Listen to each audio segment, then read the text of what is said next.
കണ്ണൂർ മുക്കുഴി ജോസ്ഗിരി സ്വദേശിനി റെജി ജോസഫ് മാളിയക്കൽ എന്ന യുവതിയാണ് വിസക്കച്ചവടക്കാരുടെ കെണിയിൽ നിന്ന് രക്ഷപ്പെട്ടത്. ഇരിട്ടിയിലെ ഏജന്റിന് 38,000 രൂപ നൽകി വീട്ടുവിസയിൽ കുവൈത്തിലെത്തിയ റെജിയെ വിമാനത്താവളത്തിൽ സ്വീകരിച്ചത് മറ്റൊരു മലയാളി ഏജന്റായിരുന്നു.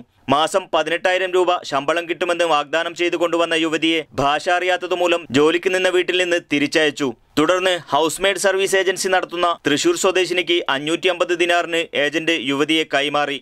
പിന്നീട് ഇവർ പല വീടുകളിലേക്ക് പറഞ്ഞയച്ചെങ്കിലും എല്ലായിടത്തും കടുത്ത പീഡനമായിരുന്നുവെന്ന് റെജി ജോസഫ് പറഞ്ഞു. ഭക്ഷണം തരികയായിരുന്നു. അപ്പം എനിക്ക് ബേബി പിള്ളേരെ കാണുമ്പോൾ ഞാൻ കഞ്ഞാലിനെ വിളിക്കാൻ വേണ്ടിയിട്ട് ഇപ്പം അവിടുന്ന് ഒരു മാറ്റി തരണമെന്നില്ല. അന്നേരം ആയി വന്നിട്ട് ഈ മാമ എന്തോ പറഞ്ഞു പറഞ്ഞ് ഒറ്റ അടി എന്ന് പറഞ്ഞാൽ ഇന്നും എനിക്ക് തല പോലെയോ അടി. ഇവരെന്നാ പറയും, നമുക്ക് അറിവ് പറയും, നമുക്ക് അറിയത്തില്ലല്ലോ.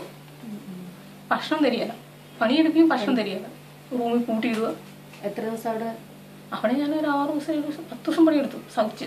പിന്നെ നിങ്ങൾ വിളിച്ച് പറഞ്ഞിട്ടാണ് തിരിച്ചു കൊണ്ടുവന്നത്? അവിടുന്ന് വിളിച്ച് പറഞ്ഞിട്ട് ആര് വേറൊരു വീട്ടിൽ കൊണ്ടുപോയിട്ടു. ആ വീട്ടിൽ നിന്ന് എല്ലാം കണക്കായി, ഭക്ഷണം തരികയില്ല. ഏറ്റവും ഒടുവിൽ ജോലിക്ക് നിന്ന വീട്ടിൽ നിന്ന് കഴിഞ്ഞ ദിവസം വന്ന റെജി തനിക്ക് ജോലി ചെയ്യാൻ പറ്റുന്നില്ലെന്നും നാട്ടിലേക്ക് തിരിച്ചയക്കണമെന്നും അഭ്യർത്ഥിച്ചെങ്കിലും ഫലമുണ്ടായില്ല. വീണ്ടും മറ്റൊരു വീട്ടിലേക്ക് ജോലിക്ക് പറഞ്ഞയക്കാനിരിക്കെയാണ് സാമൂഹ്യ പ്രവർത്തകർ രക്ഷക്കെത്തിയത്. അലിയോട് പറഞ്ഞില്ല? അലി പറയുന്ന കൊന്നു കളയുന്നതേ പറയുന്നത്. പിന്നെ ഞാൻ എന്നാ ചെയ്യുന്നേ? ഇനി നീ വേറെ വീട് മാറിയ നിന്നെ ഞാൻ കൊന്നു കളയുന്ന പറയുന്നത്, നിന്നെ മരുഭൂമി വീടും നിന്നെ റൂമിൽ കൊണ്ടുപോകുന്നൊക്കെ പറയുന്നത്. ഫ്ളാറ്റുകളിൽ സന്ദർശനം നടത്തുന്നതിന്റെ ഭാഗമായി തൃശൂർ സ്വദേശിനിയുടെ ഫ്ളാറ്റിലെത്തിയ ഇസ്ലാമിക് വിമൻസ് അസോസിയേഷൻ പ്രവർത്തകരാണ് യുവതിയെ എംബസിയിലെത്തിക്കാൻ മുൻകൈയെടുത്തത്. യുവതിയെ ഷെൽട്ടറിലേക്ക് മാറ്റിയ എംബസി അധികൃതർ പാസ്പോർട്ട് കിട്ടുന്ന മുറക്ക് എത്രയും പെട്ടെന്ന് നാട്ടിലേക്ക് പറഞ്ഞേക്കുമെന്നും അറിയിച്ചു. Muneer Ahmed, media 1 Kuwait.